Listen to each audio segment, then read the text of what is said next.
नमस्कार दोस्तों, राम राम, जय हिंद। कैसे हो आप लोग? आज मैं नंबर सिस्टम को आगे बढ़ाते हुए पार्ट 5 लेकर आ रहा हूँ और इसको आप ज़रूर देखें दोस्तों। वीडियो देखा करो यारों, और अपने दोस्तों के पास शेयर करो और मेरे YouTube चैनल को सब्सक्राइब करो। साथ में बेल आइकन बटन अवश्य दबाइए ताकि आपके पास नोटिफिकेशन आ जाए। अब दोस्तों इसके बाद में अपना जो मैंने टॉपिक चल रहा है उसको आगे बढ़ाते हैं। तो दोस्तों आज का टॉपिक रहेगा संख्याओं में भाग संक्रिया।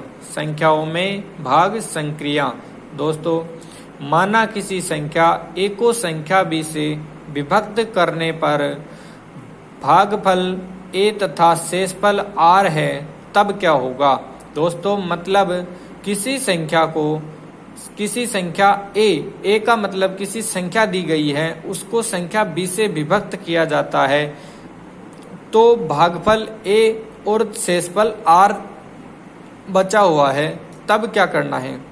तो दोस्तों इसका साधारण एग्जाम्पल, ये सूत्र है बी ए क्यू है।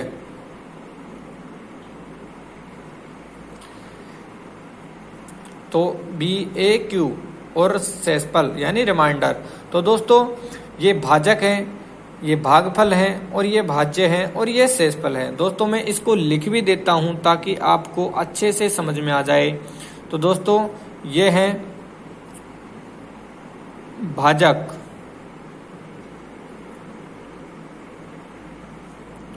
और दोस्तों ये बीच में है भाज्य।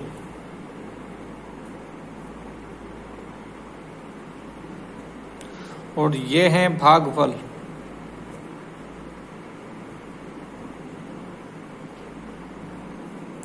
और ये है दोस्तों शेषफल।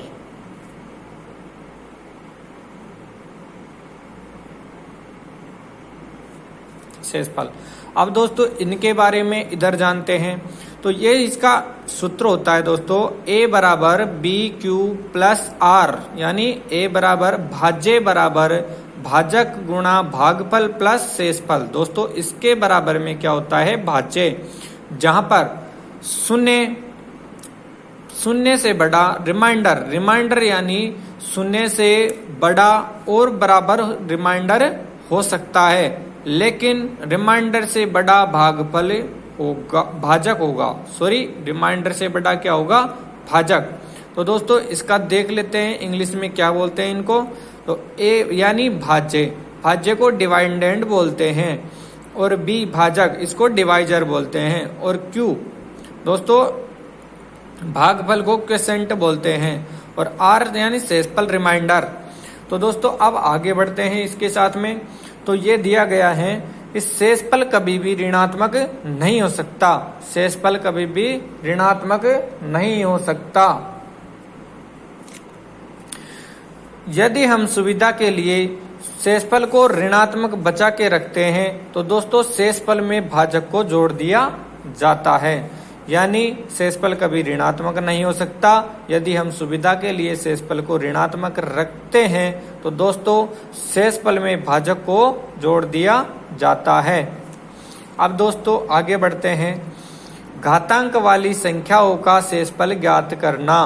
अब घातांक वाली संख्याओं का शेषफल ज्ञात करना, यानी किसी भी संख्याओं में जिसमें घातांक है उसका शेषफल कैसे बचता है और क्या आता है उसके बारे में जानते हैं। तो दोस्तों इसको दो पार्टों में बांटा गया है, एक ठीक छोटी संख्या और एक ठीक बड़ी संख्या। दोस्तों ये ठीक छोटी संख्या और बड़ी संख्या का मतलब ये है कि जिस संख्या में भाग दिया जा रहा है और जिस संख्या का भाग दिया जा रहा है, वो संख्या जिसका भाग दिया जा रहा है वो अगर छोटी है तो क्या करना है? तो उसका करेक्ट आंसर दोस्तों 1 हो जाएगा। और अगर ठीक बड़ी संख्या है तो घात पर ध्यान देना है, और अगर घात सम है तो उसका उत्तर 1 हो जाएगा, अगर विषम है तो उसका उत्तर आधार हो जाएगा। अब इसके कुछ एग्जाम्पल देखते हैं। दोस्तों इसके एग्जाम्पल हैं 11 की पावर 77 भाग 10, 11 की पावर 77 भाग 10। तो दोस्तों इसका रिमाइंडर क्या होगा, यानी इसका शेषफल क्या होगा, ज्ञात करते हैं। तो दोस्तों मैंने अभी आपको बताया कि जिस संख्या का भाग दिया जा रहा है अगर वह संख्या छोटी है तो उसका रिमाइंडर 1 ही आएगा। तो दोस्तों इसका रिमाइंडर 1 ही आ गया। अगर वैसे भी हम देखें तो 10 का भाग 11 में देते हैं तो दोस्तों 1 ही शेषफल बचता है। दोस्तों दूसरा एग्जाम्पल देखिए 35 की पावर 496 और इसमें भाग दिया जा रहा है 36 का और शेषफल ये ज्ञात करवा रहा है। तो दोस्तों इसमें भी वही बात है, लेकिन इसमें संख्या यहाँ पे बड़ी आ गई। तो दोस्तों अपन ने ठीक छोटी और ठीक बड़ी संख्या देखी थी, तो ये इससे बड़ी ये आ गई, यानी जिसका भाग दिया जा रहा है वो संख्या बड़ी है और जिसमें भाग दिया जा रहा है वो छोटी है, यानी ये भाज्य हो गई और ये भाजक हो गया। तो दोस्तों अब लेकिन एक बात ध्यान रखना है कि यहाँ पे घात सम है या विषम है। तो दोस्तों 496 एक सम संख्या है तो घात इसकी सम है, इसलिए इसका रिमाइंडर 1 आ जाएगा। दोस्तों क्या आ जाएगा, रिमाइंडर 1। दोस्तों आगे बढ़ते हैं, ये 40 की पावर 75 और भाग 41, यानी 40 की पावर 75 में भाग 41 का देना है तो रिमाइंडर क्या बचेगा। तो दोस्तों 40 भाज्य है और इसमें 41 है भाजक, तो इसका भाग दिया जा रहा है। तो दोस्तों अब इसके ऊपर 40 के ऊपर घात जो है वो विषम है। दोस्तों इसकी घात क्या आ गई, विषम। तो विषम घात के लिए हमने नियम पढ़ा था जो आगे, उसमें क्या दिया गया था कि अगर विषम घात है तो उसका आधार ही आंसर हो जाएगा। तो दोस्तों इसका आधार 40 है तो इसका 40 ही आंसर हो जाएगा। अब आगे बढ़ते हैं, तो यहाँ पे दिया गया है 15 की पावर 77 और भाग दिया जा रहा है 16 का, तो यहाँ पे रिमाइंडर क्या होगा। तो दोस्तों इसके बारे में भी वही है, इसका 15 की पावर 77 है और भाग दिया जा रहा है 16 का। तो 16 यहाँ पे भाजक बड़ा है और भाज्य छोटा है। तो दोस्तों इसमें करना क्या है, घात पर ध्यान देंगे।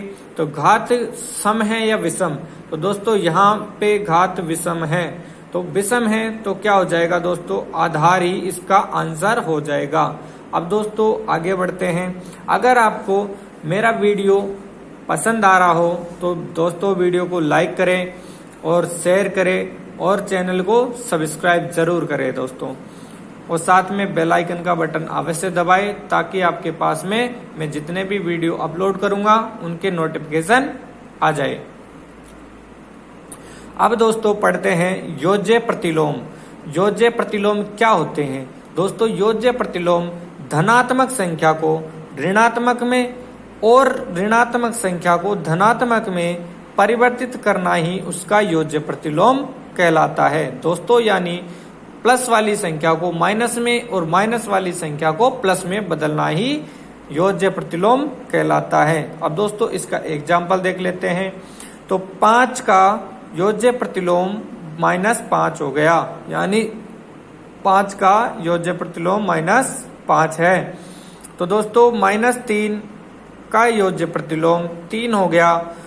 अब आगे की उदाहरण देखते हैं, तो ये -2/3, तो इसका दोस्तों यहाँ पे माइनस हट के और ये क्या आ जाएगा 2/3। तो दोस्तों चौथा उदाहरण देखते हैं, तो a का योज्य प्रतिलोम -a हो गया। दोस्तों इसका एक नोट है, इसको आप ध्यान से देखें। किसी संख्या और उसका योज्य प्रतिलोम का योग हमेशा 0 होता है, यानी किसी संख्या और उसके योज्य प्रतिलोम का योग हमेशा 0 होता है। दोस्तों इसके एग्जाम्पल देखिए आप। तो 5 प्लस माइनस के 5, दोस्तों अगर मैं इन दोनों को ऐड करता हूं तो ये 0 आ जाएगा, यानी 5 में -5 को जोड़ेंगे तो दोस्तों 0 आ जाएगा। अब -2 -2/3 प्लस 2/3। तो अगर मैं इन दोनों को जोड़ता हूं दोस्तों तो ये शून्य आ जाएगा। अब इसके साथ में हम आगे पढ़ेंगे गुणात्मक प्रतिलोम। दोस्तों योज्य प्रतिलोम पढ़ा हमने, उसमें क्या दिया गया था कि धनात्मक संख्या को ऋणात्मक में और ऋणात्मक संख्या को धनात्मक में बदलना ही योज्य प्रतिलोम कहलाता है। तो दोस्तों अब गुणात्मक प्रतिलोम में देखो इसमें क्या होता है, किसी संख्या का गुणात्मक प्रतिलोम उस संख्या को परिवर्तित करना ही होता है। यानी किसी संख्या को, अगर किसी संख्या को ऋणात्मक चिन्ह में या उल्टा कर दिया जाता है तो वही गुणात्मक प्रतिलोम कहलाता है। दोस्तों अब इसके एग्जाम्पल देखिए आप। तो पहला एग्जाम्पल दिया गया है 2 का गुणात्मक प्रतिलोम क्या हो जाएगा दोस्तों, 1/2, यानी इनको उल्टा कर दिया दोस्तों। तो 2 का गुणात्मक प्रतिलोम 1/2 हो जाएगा। और दूसरा उदाहरण दिया गया है इसमें 3/4। तो दोस्तों 3/4 में इसका भी उल्टा हो जाएगा, यानी गुणात्मक प्रतिलोम 4/3 हो जाएगा। आगे देखिए दोस्तों -2/3। अब इसका इस पे यहाँ पे ज्यादा गौर करना दोस्तों। -2/3 और इसका जो गुणात्मक प्रतिलोम है वह -3/2 हो गया, यानी इसका चिन्ह परिवर्तन नहीं होता है, केवल संख्या ही परिवर्तन होती है। यानी -2/3 का गुणात्मक प्रतिलोम -3/2 हो जाएगा। दोस्तों इसका नोट देखो आप, किसी संख्या और उसके गुणात्मक प्रतिलोम का गुणनफल हमेशा 1 होता है। दोस्तों किसी संख्या और उसके गुणात्मक प्रतिलोम का गुणनफल हमेशा 1 होता है। अब ये 1 कैसे होता है दोस्तों, इसका एग्जाम्पल देखिए। 3/4 गुणा 4/3, यानी 3/4 का गुणात्मक प्रतिलोम 4/3 होता है दोस्तों। अब इसका ये 1 कहां से आया, तो देखो अगर मैं ऊपर वाली संख्या को गुणा करता हूं तो ये 4 तियो 12 हो जाएगा दोस्तों। इसको मैं थोड़ा सा इधर लिख देता हूं आपको समझाने के लिए। तो ये ऊपर वाली संख्या को अगर मैं गुणा करूंगा तो ये 12 हो जाएगा। और दोस्तों नीचे भी अगर इसको गुणा करूंगा तो ये भी 12 हो जाएगा। और दोस्तों 12 का मैं जब 12 को से काटूंगा तो दोस्तों ये 1 आ जाएगा। और इसको हम शॉर्ट में भी काट सकते हैं दोस्तों, 4 से 4 कट जाएगा, 3 से 3 कट जाएगा। तो अगर 1 का भाग 1 में लगाएंगे तो 1 ही आएगा। इसी प्रकार किसी संख्या को और उसके गुणात्मक प्रतिलोम को गुणनफल किया जाता है तो दोस्तों 1 ही आएगा। अब दोस्तों एक और देख लेते हैं उदाहरण। तो 2/3 और इसका गुणात्मक प्रतिलोम 3/2 हो गया। अब इनका गुणनफल किया जाता है तो दोस्तों 1 ही आएगा, क्योंकि 2 से 2 कट जाएगा और 3 से 3 कट जाएगा। इस प्रकार हमें 1 प्राप्त हुआ। दोस्तों हिम्मत हारनी नहीं है, मंजिल को पानी है, इसलिए मेहनत करते रहना है दोस्तों और मेरे साथ बने रहना है। अगर आपको वीडियो पसंद आए तो दोस्तों लाइक करना न भूले, क्योंकि लाइक में आपका कुछ नहीं जाता, केवल एक टच करना होता है। अब दोस्तों जो इम्पोर्टेंट सूत्र हैं उनको देखते हैं दोस्तों। ये सूत्र हमेशा अपने काम आएंगे। तो दोस्तों पहला जो इसका सूत्र है फॉर्मूले, तो a+b का होल स्क्वायर, a+b का होल स्क्वायर। तो दोस्तों a+b का होल स्क्वायर खुलता है a² + b² + 2ab। दोस्तों कभी कभी हम इसको इस प्रकार भी लिख देते हैं a² + 2ab + b²। तो इसमें और इसमें कोई अंतर नहीं है दोस्तों। कभी कभार हम कंफ्यूज हो जाते हैं, लेकिन कंफ्यूज होना नहीं है दोस्तों। a² + b² + 2ab और a² + 2ab + b²। तो दोस्तों आगे बढ़ते हैं, इसका दूसरा एग्जाम्पल देखते हैं, यानी दूसरा फॉर्मूला देखते हैं। तो दोस्तों a-b का स्क्वायर और इसके सामने ये खुलेगा दोस्तों a² + b² - 2ab। अब दोस्तों इसकी जैसे ये ऊपर इसका डबल है वैसे ही इसको भी कर सकते हैं। ओके, अब आगे बढ़ो दोस्तों, a प्लस बी का square plus a minus B का स्क्वायर। तो दोस्तों अगर मैं a प्लस बी का स्क्वायर और a plus a minus B का स्क्वायर को अगर ऐड करते हैं तो दोस्तों इसका आंसर क्या आएगा? तो दोस्तों इसका आंसर हो जाएगा 2 bracket a square plus B square bracket बंद। अब इसको दोस्तों अगर इसको बाय चांस मान लो आपके पास में सवाल है और सवाल में आ गया कि a प्लस बी का square plus a minus B का होल स्क्वायर बटे a square plus B square, तो दोस्तों इसमें क्या हो जाएगा?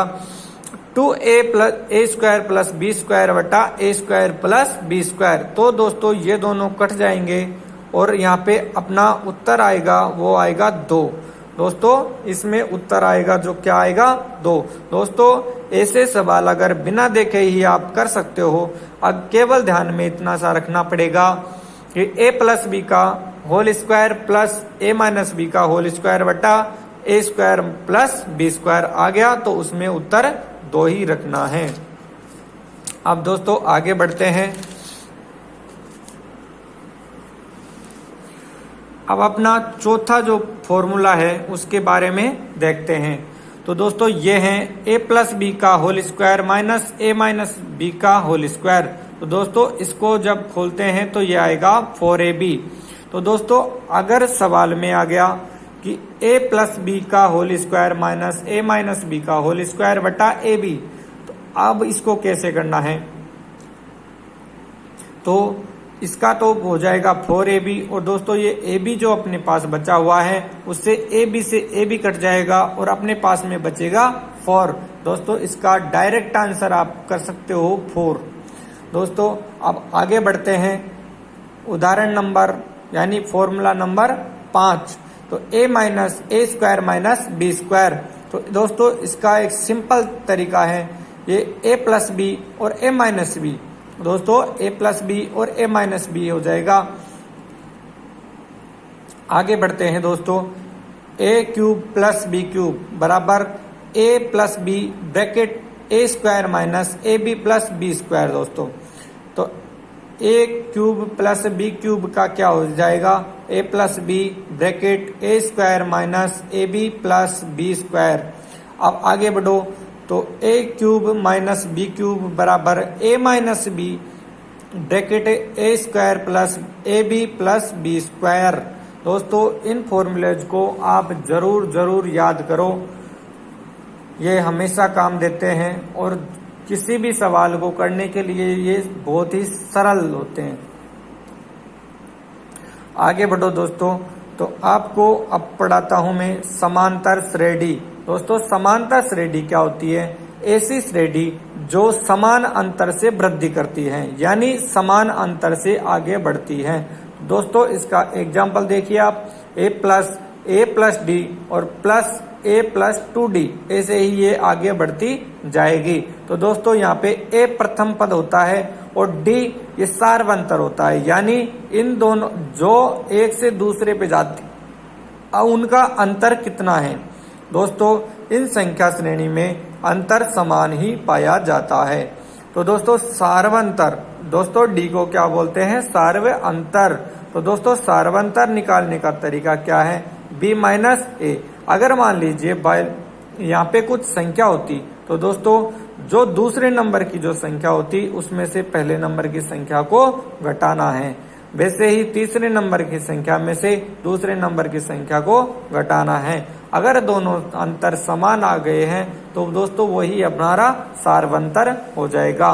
बाकी मैं सवाल करूंगा, जैसे पूरे टॉपिक के जो क्वेश्चन उठा के लेके आएंगे उसमें आपको जरूर सिखाया जाएगा। दोस्तों अब देखते हैं आगे, इसका जो सूत्र है वो है nवा पद ज्ञात करने का। जैसे किसी भी यहाँ पे कोई संख्या दे दिया जाता है और वो क्वेश्चन में बोलता है कि 14वां पद ज्ञात करो, तो दोस्तों उस जगह पे यह सूत्र काम में आएगा। तो यह सूत्र होता है दोस्तों tn बराबर a plus n minus 1 into D. तो दोस्तों ये सूत्र हो जाएगा, किसी भी पद को ज्ञात करने के लिए ये सूत्र है। और n पदों का योग यानी उन कुल पदों का योग कितना हुआ दोस्तों, तो उसका ये सूत्र है Sn बराबर n/2 minus bracket 2a plus n minus 1 into D bracket बंद। तो दोस्तों एक और इसके अलावा ये सूत्र है, अब इसी का सॉल्यूशन यहाँ पे किया गया है तो ये सूत्र और भी छोटा हो जाएगा। तो दोस्तों n पदों का योग Sn बराबर n/2 bracket a plus l bracket बंद, जहाँ पे l अंतिम पद है। दोस्तों जितना भी अंतिम पद दिया गया है वो l की जगह पे आ जाएगा। अब आगे बढ़ो दोस्तों, तो इसमें अब है गुणोत्तर श्रेणी। दोस्तों कौन सी श्रेणी? गुणोत्तर श्रेणी। गुणोत्तर श्रेणी, तो गुणोत्तर श्रेणी यानी ऐसी श्रेणी जिसमें संख्या गुणा के रूप में वृद्धि करती है। दोस्तों ऐसी संख्या जो गुणा के रूप में वृद्धि करती है उसे गुणोत्तर श्रेणी कहा जाता है। तो दोस्तों जैसे a और AR, दोस्तों इसमें सार्व अनुपात होता है दोस्तों, तो यहाँ पे AR का स्क्वायर, फिर ऐसे ही ये आगे बढ़ता जाएगा। तो A प्रथम पद हो गया और R सार्व अनुपात हो गया। तो दोस्तों सार्व अनुपात निकालने का सूत्र है B/A। दोस्तों सार्वंतर में B माइनस A किया गया था, तो यहाँ पे B/A हो जाएगा, यानी दूसरे पद में पहले पद का भाग देना है। दोस्तों दूसरे पद में पहले पद का भाग देना है, वैसे ही तीसरे पद में दूसरे पद का भाग दिया जाता है, चौथे पद में तीसरे पद का भाग दिया जाता है। अगर संख्या समान आ गई तो सार्वानुपात भी समान हो जाएगा। दोस्तों nवां पद यानी गुणोत्तर श्रेणी का nवां पद कैसे ज्ञात किया जाता है उसका फॉर्मूला देखो। तो nवां पद का फॉर्मूला हो जाएगा Tn बराबर a और r की पावर n-1। दोस्तों Tn बराबर a और r की पावर n-1, ये nवां पद निकालने का सूत्र हो गया। अब दोस्तों n पदों का योग, तो दोस्तों इसका सूत्र हो जाएगा Sn बराबर a ब्रैकेट बंद और r की स्क्वायर n। अब दोस्तों ये ऐसे नहीं है कि n-1 हो, नहीं, ये हो जाएगा r का स्क्वायर n है और फिर इस पूरे के ये माइनस में 1 है दोस्तों, और इसके नीचे बटे में आ जाएगा r-1। और अगर ये सूत्र आप यूज नहीं करते हो तो इसका दूसरा सूत्र भी है a ब्रैकेट 1 माइनस r की पावर n बटे 1 माइनस r। दोस्तों ये अपना गुणोत्तर श्रेणी का फॉर्मूले क्लियर हुए। अब आगे बढ़ते हैं दोस्तों संख्याएं, यानी कितनी अंकों की संख्या और कितने सबसे छोटी कौन सी संख्या होती है, सबसे बड़ी कौन सी होती है, कितने अंकों की कौन सी संख्या सबसे छोटी या बड़ी होती है, और उनमें कुल संख्याएं कितनी होती है दोस्तों, उसके बारे में भी जान लेते हैं। तो दोस्तों मैंने सबसे पहले ये सारणी बना दी गई है, तो इसमें दिया गया है कि यानी अंक और यहाँ पे सबसे छोटी संख्या और सबसे बड़ी संख्या और कुल संख्या। दोस्तों इसमें आप समझना कि दो लिखा हुआ है तो इसका मतलब है दो अंक की संख्या। तो दोस्तों 2 अंक की सबसे छोटी संख्या यहाँ पे दी गई है, तो 2 अंक की सबसे छोटी संख्या दोस्तों 10 हो जाएगी। 2 अंकों की सबसे छोटी संख्या 10 हो जाएगी। और दोस्तों 2 अंकों की सबसे बड़ी संख्या 99 यानी 99 हो जाएगी। और दोस्तों 2 अंकों की कुल संख्या की बात करें तो ये 90 हो जाएगी। इसी प्रकार 3 अंकों की बात करते हैं तो 3 अंकों में सबसे छोटी संख्या 100 होगी और सबसे बड़ी संख्या 999 हो जाएगी। और कुल संख्या की बात करें तो ये 900 हो जाएगी।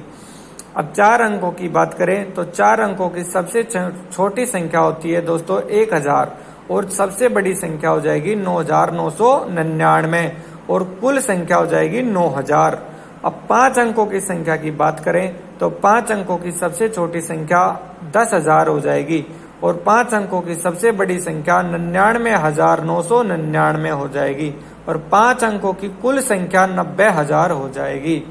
अब दोस्तों बात करें 6 अंकों की संख्या की तो 6 अंकों की सबसे छोटी संख्या 1 लाख होती है दोस्तों।